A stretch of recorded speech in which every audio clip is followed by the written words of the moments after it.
Assalamualaikum warahmatullahi wabarakatuh. Halo semuanya.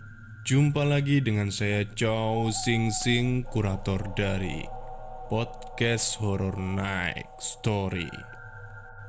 Baik, seperti biasanya pada malam hari ini saya kembali dan akan menceritakan sebuah kisah mistis untuk kalian semua.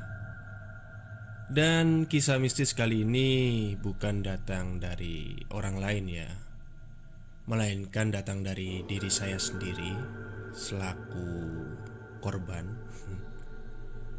Jadi ini mungkin kejadian mistis yang tidak akan pernah saya lupakan seumur hidup.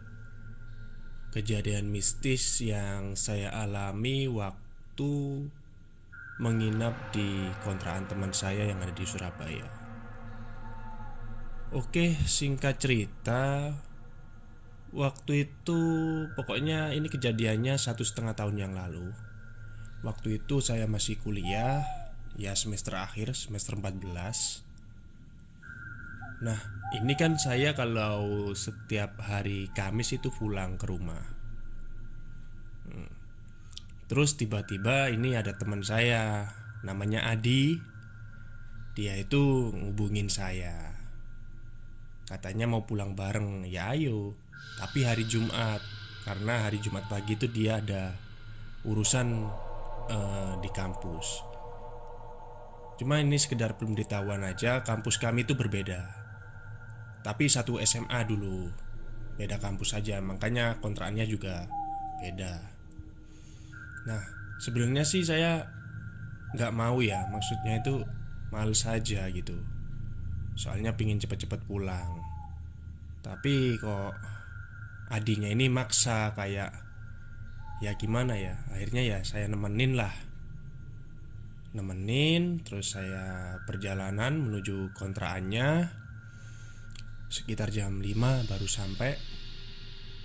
Dia sudah ada di teras. Terus kita ngobrol-ngobrol sebentar.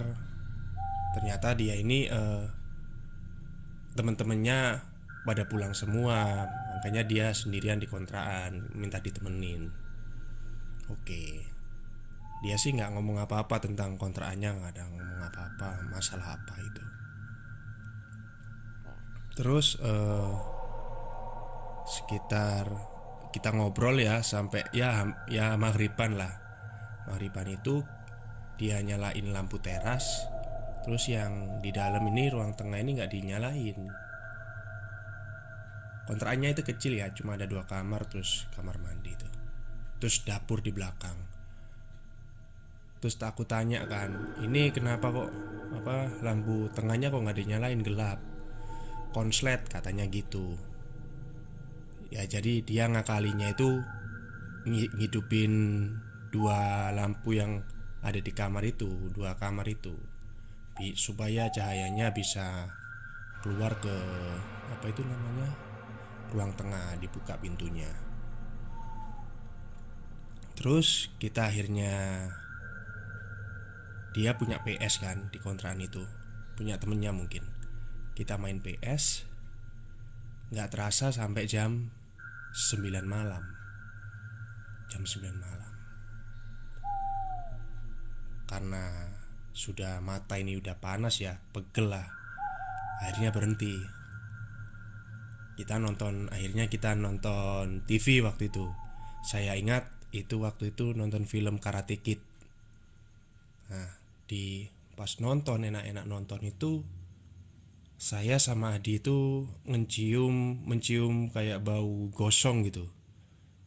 Bau rambut gosong. Kan baunya gurih-gurih gimana gitu ya. Terus aku tanya ke Adi, "Kayak ono kobongan, Di.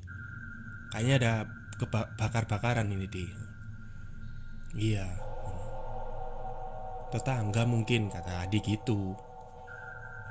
Ya udahlah, dibiarin aja wis. Akhirnya kami nonton lagi lah. Nah, tiba-tiba nih perut kan kerucuk-kerucuk. Terus aku bilang ke Adi, "Di, kamu punya mie?" "Oh, ada di dapur." Oke, ke dapur buat mie gitu, mie kuah waktu itu. Terus aku ya sekitar buat mie sekitar 6 menitan 5 menitan. Terus aku balik lagi ke ruang tengah tadi yang ada TV-nya. Adi ada di sana dong, tetap ada di sana. Nah, eh, waktu aku mau nyendok mie-nya, maksudnya mau makan mie-nya, Adi ini lihatin aku terus. Terus ngomong, "Aku boleh minta mie-nya nggak?" Oh, ya silakan, tak kasih kan. Nah, tak kasih ini maksudnya itu namanya minta kan nggak banyak. Ini dihabisin sama si Adi ini. Ya aku cuma melongo waktu itu. Jangkrik dintek norek. Dihabiskan gitu kan pikiranku. Akhirnya aku ngomong, "Di kok kamu habiskan sih? Aku lapar ya." Gitu, ngomongnya cuma gitu doang. Lah, akhirnya ya wis lah, kayak ya ada nada-nada jengkel lah aku ya. Aku bikin susah-susah, dia yang ngabisin kan ya. Nah, akhirnya aku bikin lagi. Nah, waktu masak itu aku mikir, ini loh mie kuah masih panas, tapi adik kok kuat gitu loh. Makanya itu kayak kayak orang lapar gitu. Ya udahlah, nggak mikir aneh-aneh, mungkin dia udah biasa makan makanan yang panas gitu. Sudah selesai, eh, tak bawa lagi mie-nya ke depan, terus aku makan. Dia nggak minta, cuma lihat TV doang. Nah, terus dia ngomong, "Hei, HP-mu lo dari tadi bunyi." Gitu. Nggak tak hiraukan, aku tetap makan aku waktu itu. Tetap makan gitu.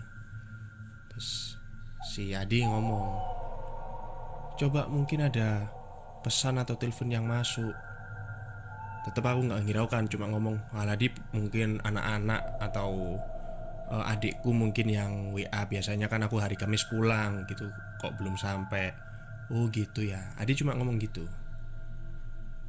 Nah, terus si Adi ini lama kan udah makan, terus pilihnya tak geletakin. Itu sekitar kita nonton TV sampai jam 12 malam. Adi ini nggak ada keanehan, ya biasa nonton sama kayak aku gitu. Dan aku pun nggak ngecek HP sama sekali.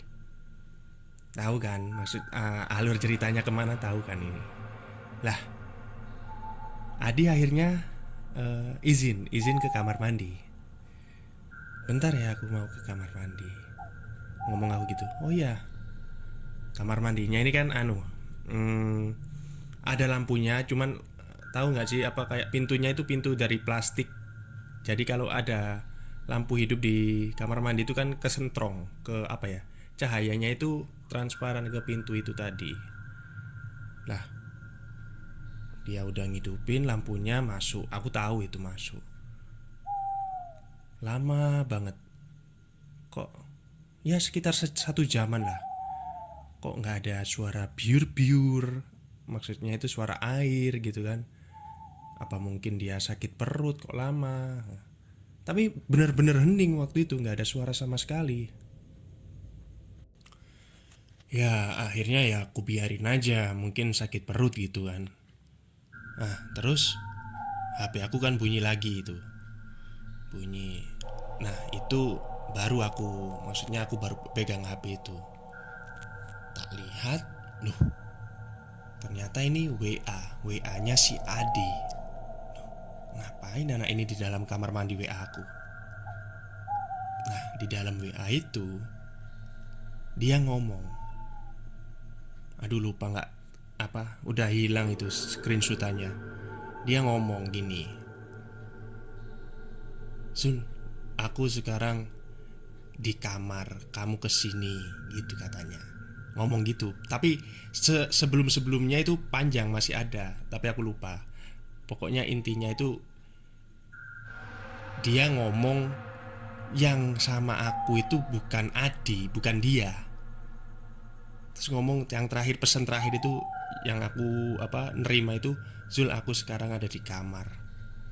Kaget dong aku. Lah terus ini siapa? Aku lihat kamar mandi masih terang.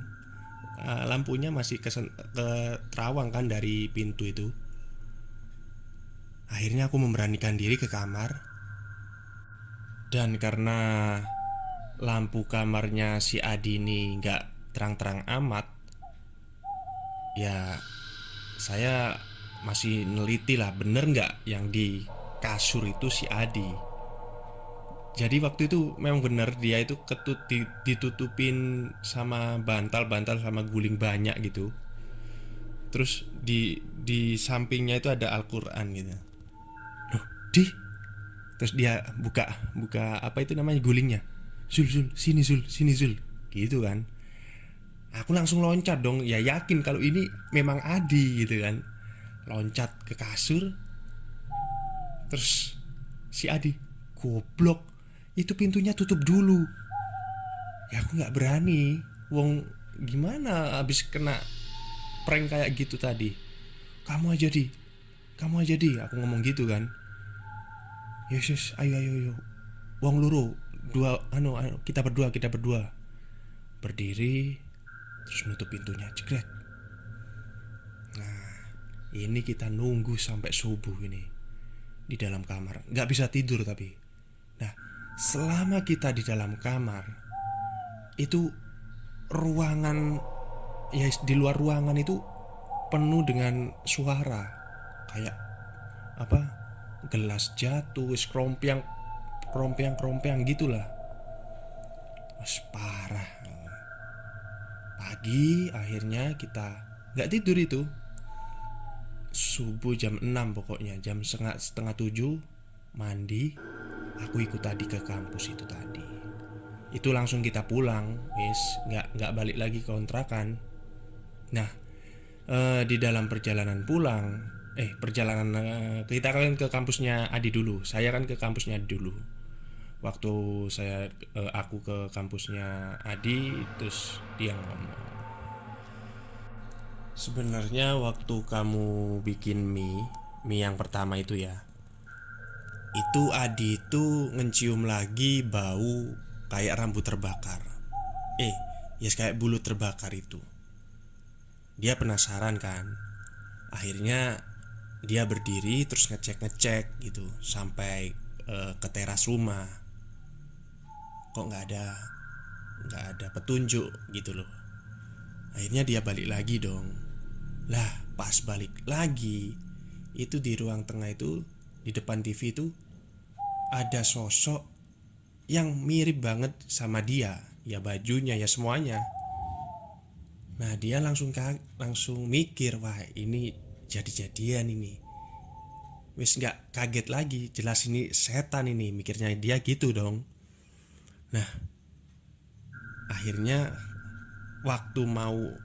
dia itu waktu itu mau memberanikan diri buat ngusir gitu loh.